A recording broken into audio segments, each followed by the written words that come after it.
بسم اللہ الرحمن الرحیم رب اشرح لی صدری ویسر لی امری واحلل عقدۃ من لسانی یفقہوا قولی رب زدنی علما۔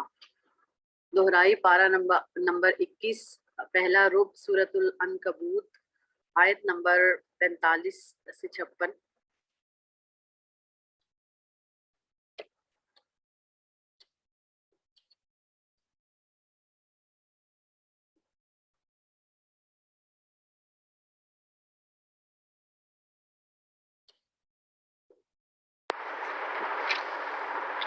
واللہ یعلم ما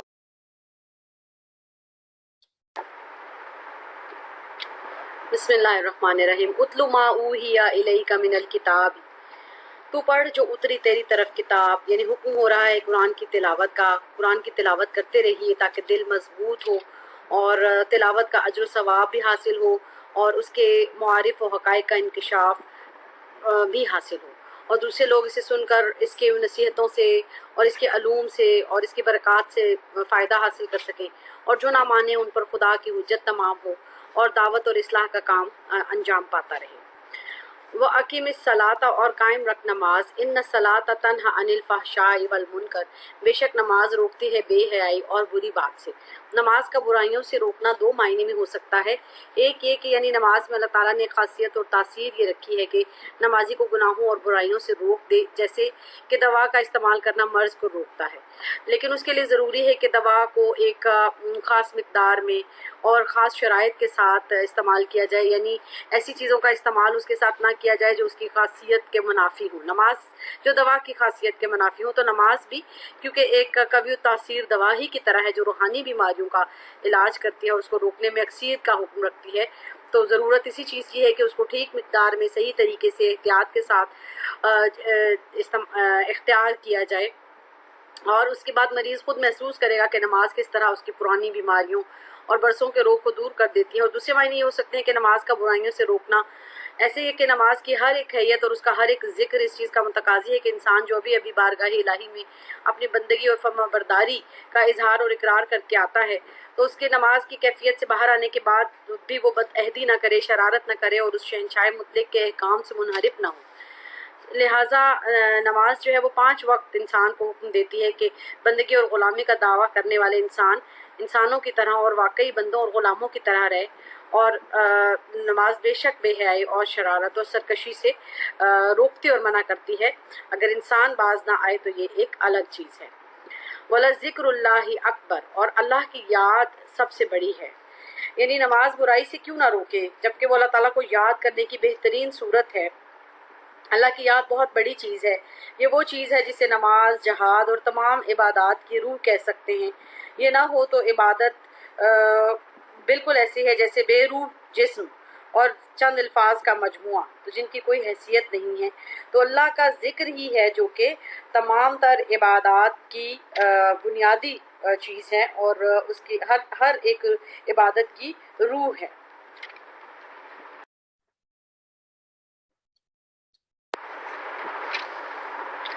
واللہ یعلم ما تصنعون، اور اللہ کو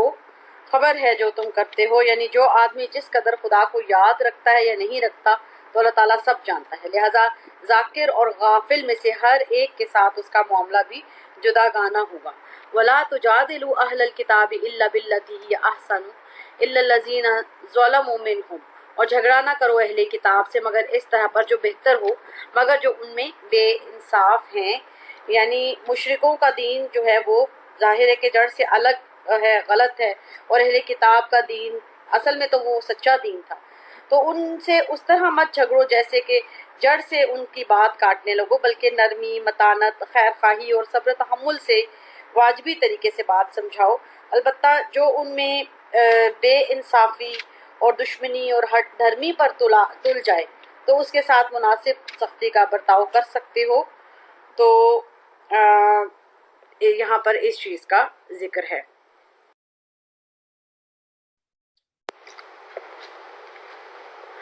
وَقُولُوا آمَنَّا بِالَّذِي أُنزِلَ إِلَيْنَا وَأُنزِلَ إِلَيْكُمْ، اور یوں کہو کہ ہم مانتے ہیں جو اترا ہم کو اور اترا تم کو، یعنی ہمارا جیسا کہ قرآن پر ایمان ہے اس پر بھی ایمان ہے کہ اللہ نے تمہاری ہدایت کے لیے حضرت موسیٰ علیہ السلام اور حضرت عیسیٰ علیہ السلام اور دوسرے انبیاء پر جو کتابیں اتاری بے شک وہ سچی تھیں، اور ایک حرف ان کا غلط نہیں تھا۔ گو تمہارے ہاتھ میں وہ آسمانی کتابیں اپنی اصلی صورت میں اب باقی نہیں ہیں، لیکن ہمارا ایمان جو ہے وہ ان کتابوں پر موجود ہے۔ اس کے بعد ارشاد ہوتا ہے وَإِلَٰهُنَا وَإِلَٰهُكُمْ وَاحِدٌ وَنَحْنُ لَهُ مُسْلِمُونَ، اور بندگی ہماری اور تمہاری ایک ہی کو ہے اور ہم اسی کے حکم پر چلتے ہیں، یعنی اصلی معبود ہمارا اور تمہارا ایک ہے، فرق صرف اتنا ہے کہ ہم تنہا اسی ایک کے حکم پر چلتے ہیں، مگر تم نے اس سے ہٹ کر اوروں کو بھی خدائی کے حقوق اور اختیارات دے رکھے ہیں، مثلا حضرت عیسیٰ یا حضرت عزیر علیہ السلام کو یا احبار و رہبان کو تم نے درجات اور حقوق اور اختیارات دے رکھے ہیں، نیز ہم نے اس کے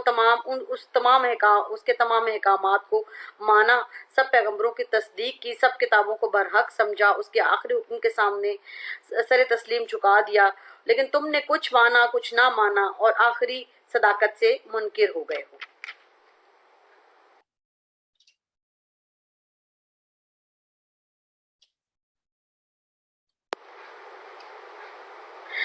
وَكَذَلِكَ أَنزَلْنَا إِلَيْكَ الْكِتَابَ،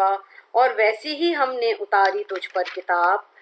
یعنی اس کتاب میں آخر تمہاری کتابوں میں سے کون سی بات کم ہے جو قبول کرنے میں تمہیں تردد ہے، جس طرح باقی پچھلے انبیاء پر کتابیں اور صحیفے ایک دوسرے کے بعد اترتے رہے، پیغمبر آخر الزماں پر یہ کتاب لاجواب اتری اور اس کے ماننے میں اتنا انکار تمہیں کیوں ہے؟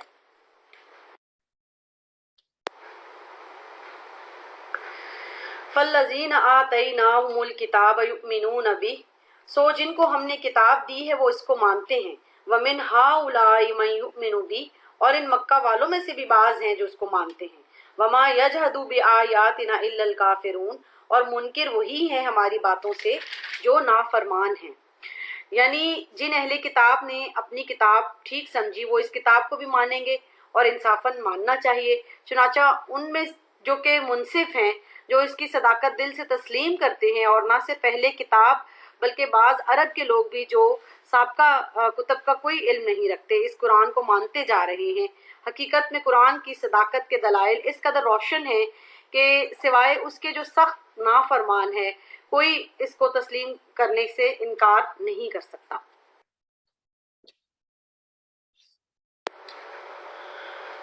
وَمَا كُنْتَ تَتْلُو مِنْ قَبْلِهِ مِنْ كِتَابٍ وَلَا تَخُطُّهُ بِيَمِينِكَ إِلَّا ارْتَابَ الْمُبْطِلُونَ، اور تو پڑھتا نہ تھا اس سے پہلے کوئی کتاب اور نہ لکھتا تھا اپنے داہنے ہاتھ سے، تب تو البتہ شبے میں پڑھتے یہ جھوٹے۔ نزول قرآن سے پہلے 40 سال آپ صلی اللہ علیہ وسلم کی عمر کے انہی مکہ والوں میں کے اندر گزرے، سب جانتے تھے کہ اس مدت میں نہ آپ نہ آپ نے کوئی کتاب پڑھی، نہ آپ کسی استاد کے پاس گئے اور نہ اپنے ہاتھ میں کبھی قلم پکڑا۔ اگر ایسا ہوتا تو ان باطل پرستوں کو شبہ کرنے کی ان کو گنجائش رہتی کہ شاید اگلی کتابیں پڑھ کر انہوں نے یہ باتیں گھڑ لی ہیں یا وہاں سے نوٹ کر لی ہیں اور اب آہستہ آہستہ اپنی عبارت میں ڈھال کر سنا رہے ہیں، تو حالانکہ اس وقت بھی یہ کہنا غلط ہوتا، کیونکہ کوئی پڑھا لکھا انسان بلکہ دنیا کے تمام پڑھے لکھے انسان مل کر اور کل مخلوق کی تمام طاقت کو ملا بھی لیا جائے تو بھی ایسی بے نظیر کتاب کو تیار نہیں کیا جا سکتا۔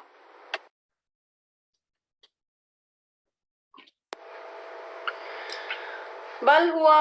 آیات بینات فی صدور الذین اوتوا العلم،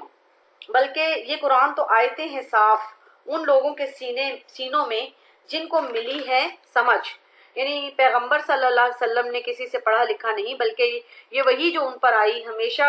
کے لیے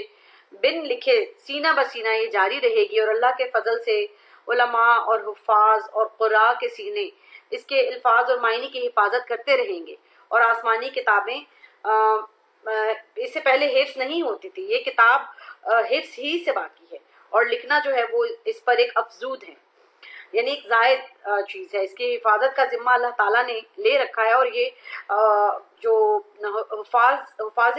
کرام ہیں ان کے سینوں میں محفوظ رکھنا ہی اللہ تعالیٰ کی حکمت کی وجہ سے ہی ممکن ہے۔ وما یجحدوا بآیاتنا الا الظالمون، اور منکر نہیں ہماری باتوں سے مگر وہی جو بے انصاف ہیں۔ یعنی نا انصافی کا کیا علاج کیا جا سکتا ہے؟ اگر کوئی شخص یہ ٹھان ہی لے کہ میں کبھی سچی بات نہیں مانوں گا تو پھر وہ روشن سے روشن چیز کا بھی انکار کر دے گا۔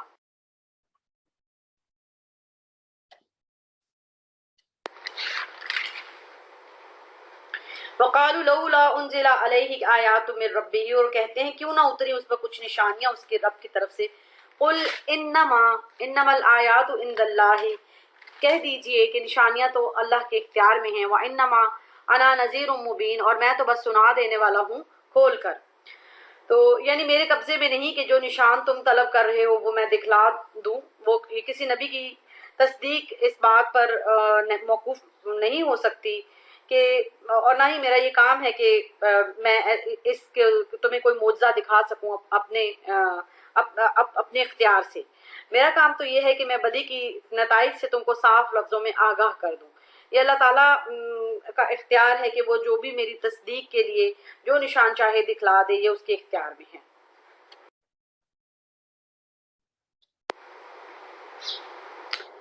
اولم یکفہم انا انزلنا علیک الکتاب یتلی علیہم، کیا ان کو یہ کافی نہیں کہ ہم نے تجھ پر اتاری کتاب کہ ان پر پڑھی جاتی ہے۔ ان فی ذلک لرحمۃ وذکری لقوم یؤمنون، بے شک اس میں رحمت ہے اور سمجھانا ان لوگوں کو جو مانتے ہیں۔ یعنی کیا یہ نشان کافی نہیں کہ جو کتاب ان کو رات دن پڑھ کر سنائی جاتی ہے، اس سے بڑا نشان کون سا ہوگا؟ دیکھتے نہیں کہ اس کتاب کے ماننے والے کس طرح سمجھ حاصل کرتے جا رہے ہیں اور اللہ کی رحمت سے بہراور ہوتے جا رہے ہیں۔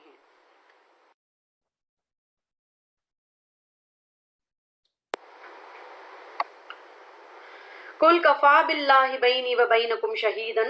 یعلم ما فی السماوات والارض، تو کہہ کہ کافی ہے اللہ میرے اور تمہارے بیچ گواہ، جانتا ہے جو کچھ ہے آسمان اور زمین میں۔ یعنی خدا کی زمین پر اس کے آسمان کے نیچے میں اعلانیہ دعویٰ رسالت کر رہا ہوں جسے وہ سنتا اور دیکھتا ہے، اور مجھے روز بروز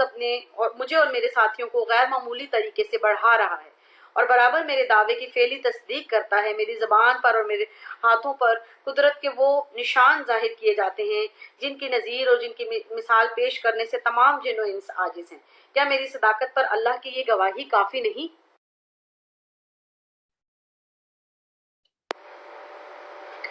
والذین آمنوا بالباطل وکفروا باللہ اولئک هم الخاسرون، اور جو لوگ یقین لاتے ہیں جھوٹ پر اور منکر ہوئے ہیں اللہ سے، وہی ہیں نقصان پانے والے۔ یعنی آدمی کی، کسی انسان کے لیے بڑے نقصان کی بات یہی ہے کہ وہ جھوٹی بات کو فوراً قبول کر لے اور سچی بات خواہ وہ کتنی ہی صاف اور روشن ہو وہ اس سے انکار کرتا چلا جائے۔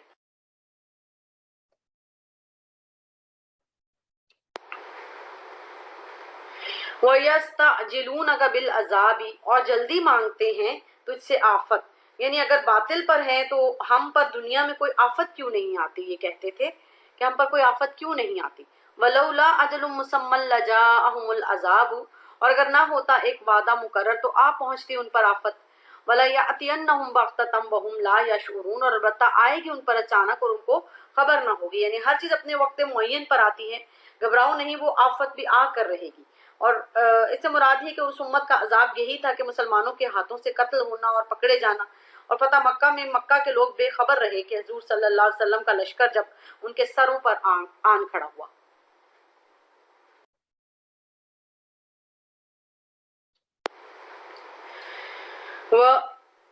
یستعجلونک بالعذاب، یستعجلونک بالعذاب، جلدی مانگتے ہیں تجھ سے عذاب۔ یہاں عذاب سے شاید آخرت کا عذاب مراد ہو، جیسا کہ اس کے جواب سے ظاہر ہے۔ وَإِنَّ جَهَنَّمَ لَمُحِيطٌ بِالْكَافِرِينَ، اور دوزخ گھیر رہی ہے منکروں کو۔ یعنی آخرت کا عذاب تو یہ فضول مانگتے ہیں، اس عذاب میں تو یہ پڑے ہی ہوئے ہیں۔ یہ کفر اور برے کام دوزخ نہیں تو اور کیا ہے جس نے ہر طرف سے انہیں گھیر رکھا ہے۔ موت کے بعد حقیقت کھل جائے گی کہ دوزخ کس طرح جلاتی ہے، جب یہی اعمال جہنم کی آگ اور سانپ بچھو بن کر لپٹیں گے۔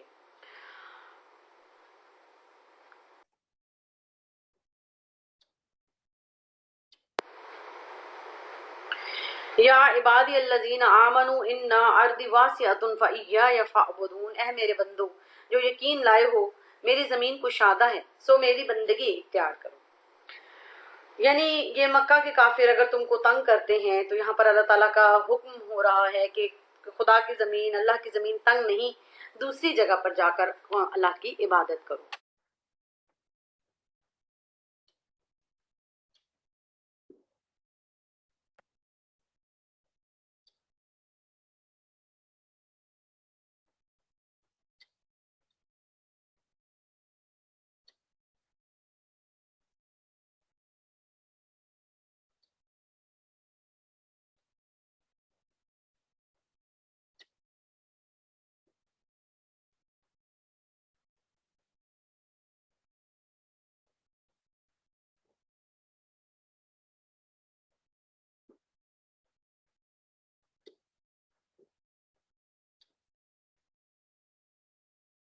اور اب آیت نمبر 57 سے 69۔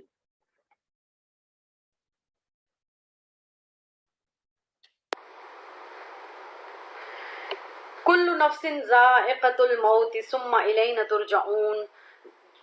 جو ہر نفس کو موت کا ذائقہ چکھنا ہے، پھر ہماری طرف لوٹ کر آنا ہے۔ تو یہاں پر اس سے مراد یہ ہے کہ جب کافروں نے مکہ میں بہت زیادہ زور باندھا تو مسلمانوں کو ہجرت کا حکم ہوا، جیسے کہ پچھلی آیت میں گزرا، چنانچہ 80-83 گھر حبشہ چلے گئے۔ تو اسی لیے اللہ تعالیٰ نے فرمایا کہ کوئی دن کی زندگی ہے، پھر جہاں بھی جہاں بہتر اللہ تعالیٰ کی بندگی ہو سکے وہاں اس کو گزار لو، پھر آخر کو تو تمہیں اکٹھے ہو کر میرے ہی پاس آنا ہے۔ اس میں مہاجرین کو تسلی ہے کہ وطن چھوڑنا اور حضور صلی اللہ علیہ وسلم سے جدا ہونا اور اپنے عزیز و اقارب، اپنی جگہ، اپنے دوستوں اور اپنے رفقا اور یہ سب چھوڑنا تمہارے دل پر بھاری گزرے گا، لیکن فرض کرو کہ اگر اس وقت مکہ سے ہجرت نہیں کرتے ہو تو ایک روز تو اس دنیا سے ہجرت کرنی ہی ہے۔ اور پھر بندگی تو اسی چیز کا نام ہے کہ اپنی خوشی اور اختیار سے ان چیزوں کو چھوڑ دیا جائے جو اللہ تعالیٰ کی بندگی کی راہ میں حائل ہو رہی ہوں۔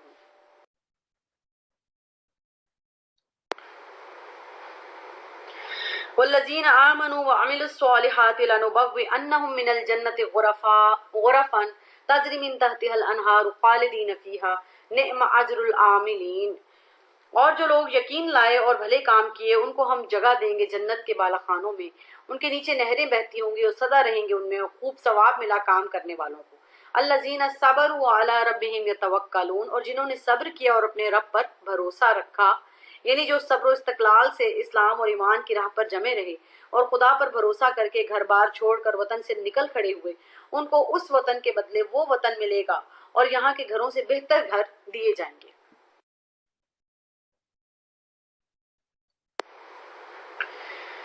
وَكَأَيٍّ مِّن دَابَّةٍ لَّا تَحْمِلُ رِزْقَهَا، اور کتنے جانور ہیں جو اٹھا نہیں رکھتے اپنی روزی۔ اللہ یرزقها وإياكم، اللہ روزی دیتا ہے ان کو اور تم کو بھی۔ وَهُوَ السَّمِيعُ الْعَلِيمُ، اور وہی ہے سننے والا، جاننے والا۔ یہ روزی کی طرف سے خاطر جمع کر دی کہ اکثر جانوروں کے گھر میں اگلے دن کی روزی یا اگلے دن کا کھانا ان کے پاس نہیں ہوتا، ایک نیا دن ہوتا ہے اور نئی روزی ہوتی ہے ان کے لیے۔ تو پھر جو اللہ جانوروں کو روزی پہنچاتا ہے، کیا وہ اپنے وفادار عاشقوں کو نہیں پہنچائے گا؟ تو سمجھ لو کہ رازق حقیقی وہی ہے جو سب کی باتیں سنتا اور دلوں کے اخلاص کو جانتا ہے۔ ہر ایک کا ظاہر اور باطن اس کے سامنے ہے، کسی کی محنت وہاں رائگاں نہیں ہو سکتی۔ جو لوگ اس کے راستے میں وطن چھوڑ کر نکلے ہیں انہیں ضائع نہیں کرے گا۔ سامان معیشت ساتھ لے جانے کی فکر نہ کریں۔ کتنے جانور ہیں جو اپنی روزی اپنے کمر پر لادے نہیں پھرتے، پھر بھی رازق حقیقی ان کو ہر روز رزق پہنچاتا ہے۔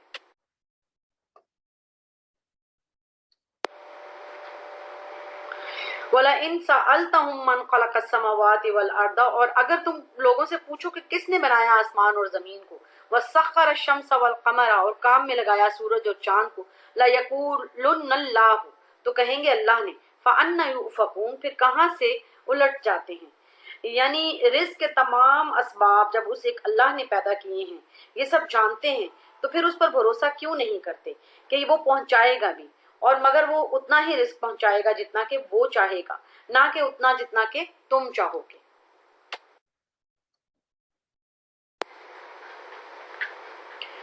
اللہ یبسط الرزق لمن یشاء، اللہ پھیلاتا ہے روزی جس کے واسطے چاہے، من عبادہ اپنے بندوں میں سے، ویقدر لہ، اور ناپ کر دیتا ہے جسے چاہے، ان اللہ بکل شیء علیم، بے شک اللہ ہر چیز سے خبردار ہے، یعنی وہ جانتا ہے کہ کس کو روزی جو ہے وہ کشادہ کر کے پھیلا کر دینی ہے، زیادہ دینی ہے، ناپ کر دینی ہے، کتنی دینی ہے، تو اللہ ہر چیز سے باخبر ہے۔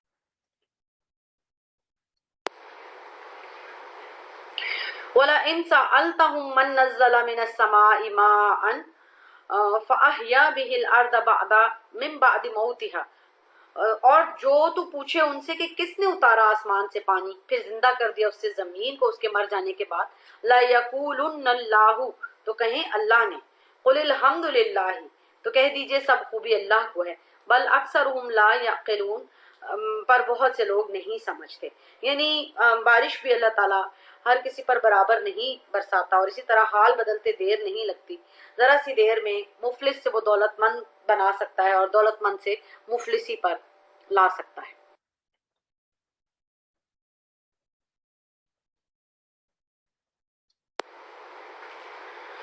وما هذه الحیات الدنیا الا لہو ولعب، اور یہ دنیا کا جینا تو بس جی بہلانا اور کھیلنا ہے، وان الدار الاخرۃ لہی الحیوان، اور آخرت کا گھر سو وہی ہے زندہ رہنا، لو کانوا یعلمون، اگر ان کو سمجھ ہوتی، یعنی آدمی کو چاہیے کہ یہاں کی چند روزہ زندگی سے زیادہ آخرت کی فکر کرے کہ اصلی اور دائمی زندگی وہی ہے۔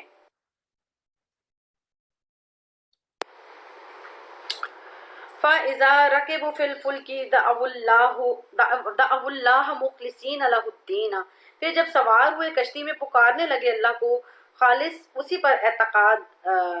رکھ کر، فَلَمَّا نَجَّاهُمْ إِلَى الْبَرِّ، پھر جب بچا لایا ان کو زمین کی طرف،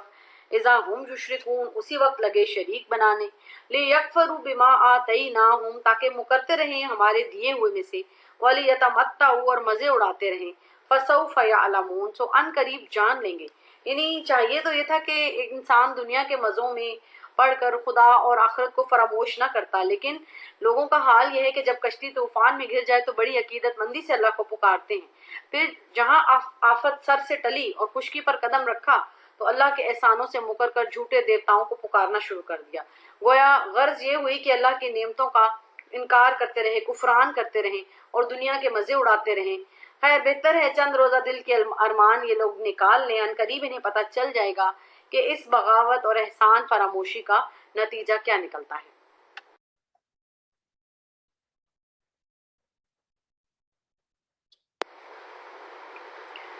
اولم یروا انا جعلنا حرما آمنا، کیا یہ نہیں دیکھتے کہ ہم نے رکھ دی ہے پناہ کی جگہ امن کی، وَيُتَخَطَّفُ النَّاسُ مِنْ حَوْلِهِمْ، اور لوگ اچکے جاتے ہیں ان کے آس پاس سے، أَفَبِالْبَاطِلِ يُؤْمِنُونَ وَبِنِعْمَةِ اللَّهِ يَكْفُرُونَ، کیا جھوٹ پر یقین رکھتے ہیں اور اللہ کا احسان نہیں مانتے۔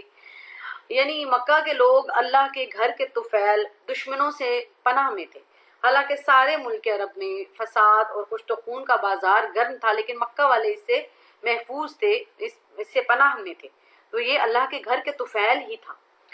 تو اسی کا ذکر یہاں پر کیا جا رہا ہے کہ یہ بتوں کے جھوٹے احسان مانتے ہیں جبکہ یہ اللہ کا سچا احسان نہیں مانتے۔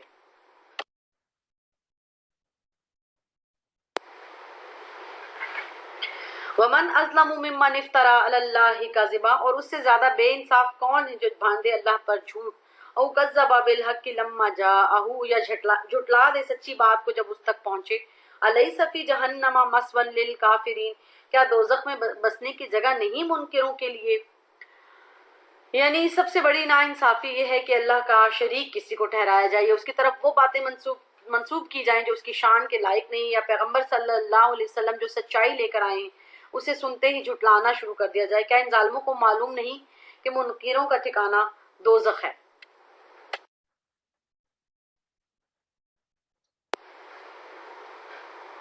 والذین جاہدوا فینا لنہدینہم سبلنا، اور جنہوں نے محنت کی ہمارے واسطے ہم سجا دیں گے ان کو اپنی راہیں۔ یعنی جو لوگ اللہ کے واسطے محنت اٹھاتے اور سختیاں جھیلتے ہیں اور طرح طرح کے مجاہدات میں، طرح طرح کی کوششوں میں سرگرم رہتے ہیں، اللہ تعالیٰ ان کو اپنا ایک خاص نور بصیرت عطا فرماتا ہے اور اپنا قرب اور رضا یا جنت کی راہیں سجاتا ہے، اور جو وہ اپنی محنت میں ترقی کرتے ہیں، اپنی ریاضت میں، اپنی کوشش میں ترقی کرتے ہیں، اسی قدر اللہ تعالیٰ ان کی معرفت اور ان کے انکشاف کے درجے بلند کرتا چلا جاتا ہے، اور وہ باتیں ان کو سوچنے لگتی ہیں جن کا دوسروں کو احساس تک نہیں ہوتا۔ وَإِنَّ اللَّهَ لَمَعَ الْمُحْسِنِينَ، اور بے شک اللہ نیکی کرنے والوں کے ساتھ ہے، یعنی اللہ کی حمایت اور نصرت نیکی کرنے والوں کے ساتھ ہے۔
سورہ روم آیت 1 سے 16۔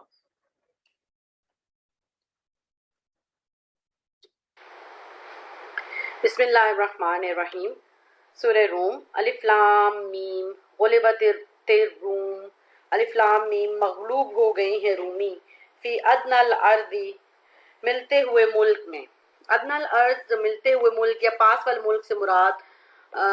ازروعات اور بصرہ کے درمیان کا خطہ ہے جو شام کی سرحد پر حجاز سے ملتا ہوا مکہ کے قریب واقع ہوا ہے۔ یہ فلسطین مراد ہے جو رومیوں کے ملک سے نزدیک تھا، یا جزیرہ ابن عمر جو فارس سے قریب ہے۔ تو یہ مختلف جو ہیں وہ اس کے بارے میں اقوال پیش کیے جاتے ہیں۔ وَهُمْ مِنْ بَعْدِ غَلَبِهِمْ سَيَغْلِبُونَ، اور وہ اس مغلوب ہونے کے بعد عنقریب غالب ہوں گے، فی بِضْعِ سِنِین چند برسوں میں، یعنی 9 سال کے اندر اندر رومی غالب ہو جائیں گے، کیونکہ لغت میں اور حدیث میں بدء کا اطلاق ہے، اس کا مطلب جو ہے وہ 3 سے 9 تک ہے۔ ان آیات میں قرآن نے ایک عجیب و غریب پیشن گوئی کی جو اس کی صداقت کی عظیم الشان دلیل ہے، اور واقعہ کچھ اس طرح ہے کہ اس زمانے کی بڑی بھاری 2 سلطنتیں، فارس جسے ایران کہتے ہیں اور روم، مدت دراز سے آپس میں ٹکراتی چلی آتی تھیں۔ 602 عیسوی سے لے کر 614 عیسوی کے بعد تک ان کی حریفانہ نبرد آزمائیوں کا سلسلہ جاری رہا، جیسا کہ انسائکلوپیڈیا بریٹانیکا کی تصریحات سے بھی ظاہر ہے۔ 570 عیسوی میں نبی کریم صلی اللہ علیہ وسلم کی ولادت اور 40 سال بعد 610 عیسوی میں آپ کی بعثت ہوئی۔ مکہ والوں میں جنگ،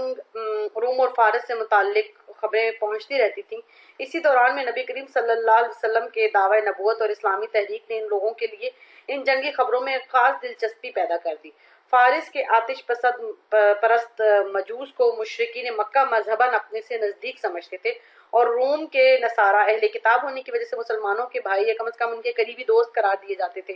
جب فارس سے غلبے کی خبر آتی تو مشرکین مکہ خوش ہو جاتے تھے اور اس سے مسلمانوں کے مقابلے میں اپنے غلبے کی فال لیتے اور خوشائند توقعات باندھتے، اور مسلمانوں کو صدمہ ہوتا کہ عیسائی اہل کتاب آتش پرست مجوسیوں سے مغلوب ہوئے۔ ادھر ان کو مشرکین مکہ کی طنز کا بھی ہدف بننا پڑتا۔ تو پھر 614 عیسوی کے بعد جب ولادت نبوی کو قمری حساب سے تقریباً 45 سال اور بعثت کے 5 سال گزر چکے، تو خسرو پرویز کا خسرو ثانی کے عہد میں فارس نے روم کو ایک فیصلہ کن شکست دی۔ شام، مصر، ایشیائے کوچک وغیرہ سب ممالک رومیوں کے ہاتھ سے نکل گئے۔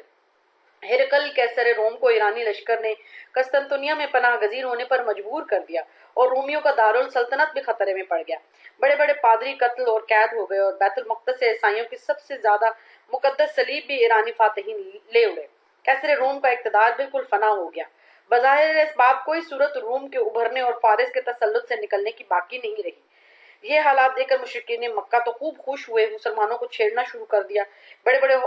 حوصلے اور توقعات قائم کرنے لگے، کہ حتیٰ کہ بعض مشرکین نے حضرت ابوبکر صدیق رضی اللہ تعالیٰ عنہ سے کہا کہ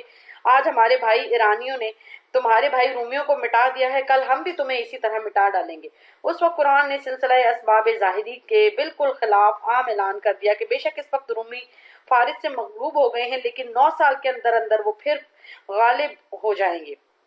اسی پیشن گوئی کی بنا پر حضرت ابوبکر صدیق نے بعض مشرکین سے شرط باندھ لی، کہ اس وقت تک ایسی شرط لگانا کیونکہ حرام نہیں تھا، تو آپ نے شرط لگا لی کہ اگر اتنے سال تک رومی غالب نہ ہوئے تو میں 100 اونٹ تم کو دوں گا، ورنہ اسی قدر اونٹ تم مجھ کو دو گے۔ شروع میں حضرت ابوبکر صدیق رضی اللہ تعالیٰ عنہ نے اپنی رائے سے بدع سنین کی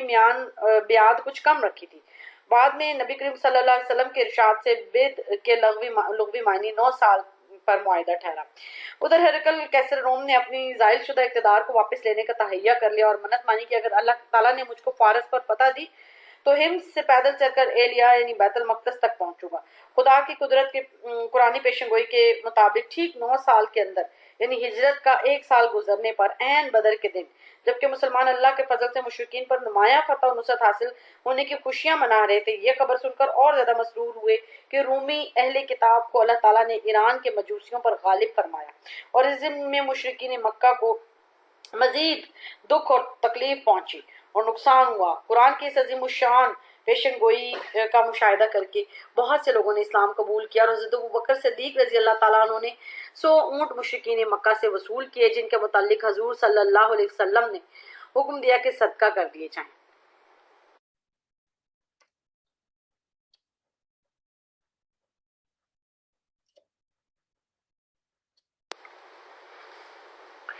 للہ الامر من قبل ومن بعد، اللہ کے ہاتھ میں ہے سب کام، پہلے اور پچھلے، یعنی پہلے فارس کو غالب کرنا، روم کو مغلوب کرنا اور پیچھے حالات کو الٹ دینا، سب اللہ کے قبضے میں ہے۔ صرف اتنی بات سے کسی قوم کے مقبول اور مردود ہونے کا فیصلہ نہیں ہو سکتا۔ وَيَوْمَئِذٍ يَفْرَحُ الْمُؤْمِنُونَ، اور اس دن خوش ہوں گے مسلمان، بِنَصْرِ اللَّهِ، اللہ کی مدد سے،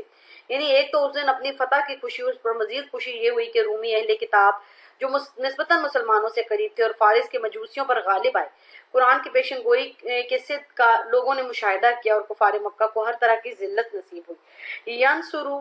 من یشاء وہو العزیز الرحیم، مدد کرتا ہے جس کی چاہتا ہے اور وہی ہے زبردست رحم والا، یعنی جسے مغلوب کرنا چاہے تو کوئی زبردستی کر کے روک نہیں سکتا، اور جس پر مہربانی فرمانا چاہے تو اسے بے روک ٹوک غالب کر کے رہے۔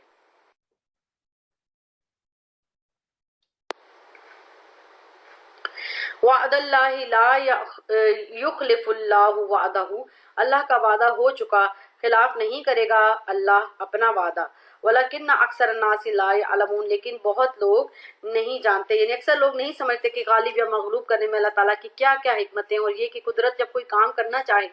تو سب ظاہری رکاوٹیں دور ہوتی چلی جاتی ہیں۔ اسی لیے اکثر ظاہر بین بغیر اسباب ظاہری کے خدا پر بھروسہ نہیں رکھتے اور کسی کا عارضی غلبہ دیکھ کر سمجھنے لگتے ہیں کہ یہی اللہ کے ہاں مقبول ہوگا۔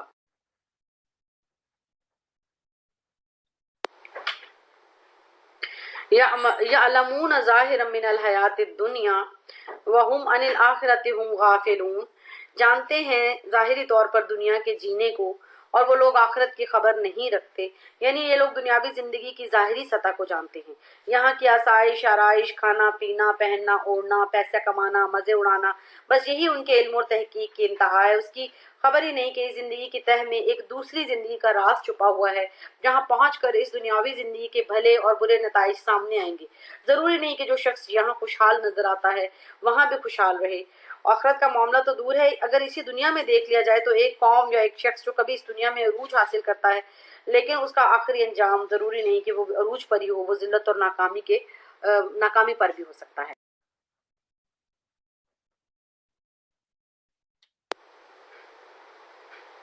اولم یتفکروا فی انفسہم، کیا دھیان نہیں کرتے اپنے نفس میں، ما خلق اللہ السماوات والارض، کہ اللہ نے جو بنایا آسمان اور زمین، وما بینہما، اور جو ان کے درمیان ہے، الا بالحق،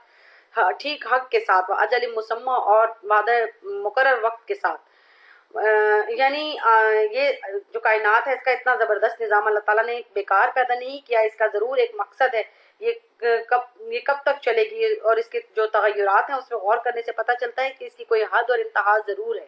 لہٰذا ایک وعدہ مقرر پر یہ عالم فنا ہوگا اور ایک دوسرا عالم اس کے نتیجے کے طور پر قائم کیا جائے گا۔ وَإِنَّ كَثِيرًا مِّنَ النَّاسِ بِلِقَاءِ رَبِّهِمْ لَكَافِرُونَ، اور بہت سے لوگ اپنے رب کی ملاقات کو نہیں مانتے، وہ سمجھتے ہیں کہ کبھی خدا کے سامنے جانا ہی نہیں ہے جو حساب اور کتاب دینا پڑے۔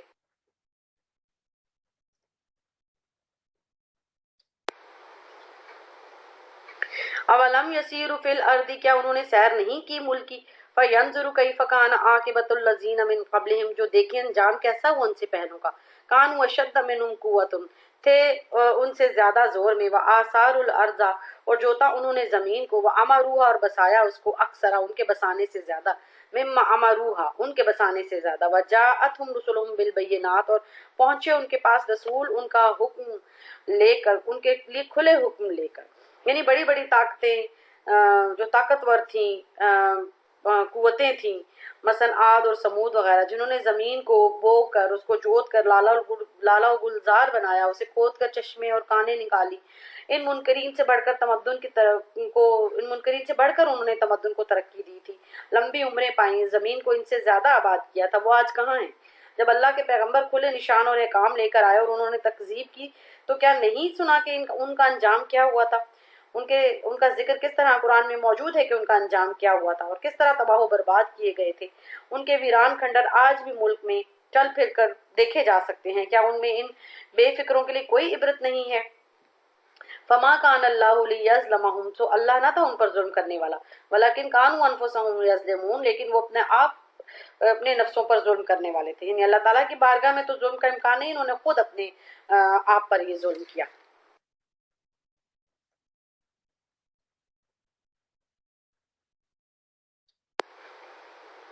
ثم